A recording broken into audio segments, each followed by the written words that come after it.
Still rough around the edges. I guess that some things never change. Yeah, I know that it's been ages, but it kinda feels the same.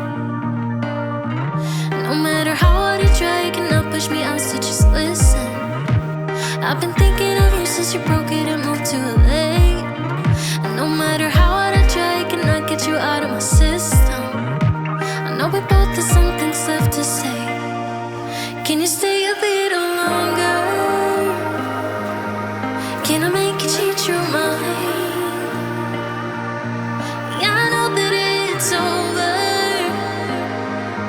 but can we stay here for a while until everything's alright again? So welcome to my sound deadener install day. There's a lot of sound deadeners out on the market. I ended up getting KILMAT and then 2 boxes of 36 square feet, so 72 square feet total, which was more than I need, but I needed a little bit more than 36. So I definitely went overboard with applying it, more so than what is required.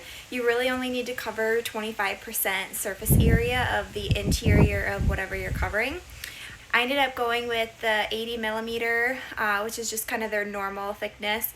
And what this does is it really helps just absorb the sound waves that are traveling through from road noise or just rain or people talking. I preferred to go with more rather than less, just because with my dogs, they're super reactive. So anything to kind of quiet the environment is a plus for me. Now, ultimately, I don't know if I necessarily needed to install the sound deadener, just because I am planning to do spray foam insulation on the inside here, so that itself is going to insulate and work as a sound deadener. However, I just wanted to be extra precautious, make sure I could get it as quiet in here as I possibly could. It was pretty loud, especially once I took all the panels out. It was just so echoey in here. So this is already helping just with talking in here and the dogs barking. So personally, I went forward with choosing to install. Some people prefer not to, just because their insulation that they choose has multi-purpose and does do a lot of sound deadening. And they may say it's not necessary, but with this being my van, I chose to do it. So I ended up using half a box per wall essentially. So I did 1 box for the left and right side, and then I did 1 box for the roof and the floor. I did set aside a couple of sheets just for the sliding door and the rear doors, because I did forget to take off those black panels.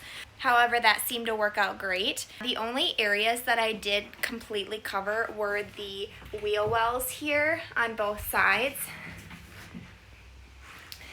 And that's just because that's going to have the most road noise coming through or traveling through with the vibrations. Otherwise, with the KILMAT, I ended up getting a 3-piece roller set, and really I ended up just using the 2 biggest rollers. They work really great. If I were to advise one thing, it would be very careful with rolling inside of the little compartments. The edges are really sharp and I cut myself twice. Just be careful in those areas. Overall, the process has gone really quickly.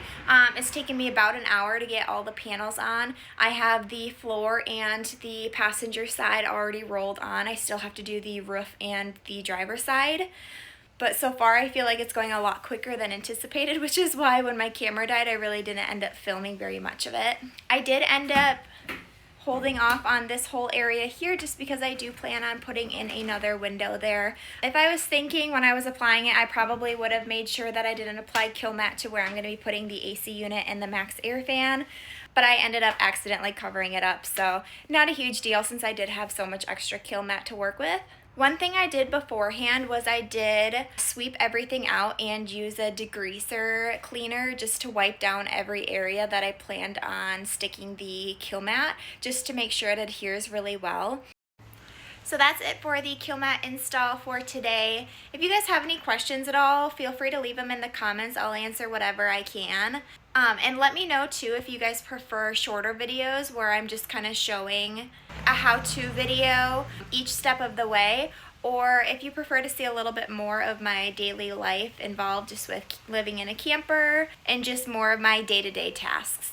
So let me know what you guys prefer as I'm figuring out how to vlog and how to post and show my conversion journey. I'd love to get feedback. So please just let me know in the comments what you think, what you prefer, and what you'd like to see in my videos.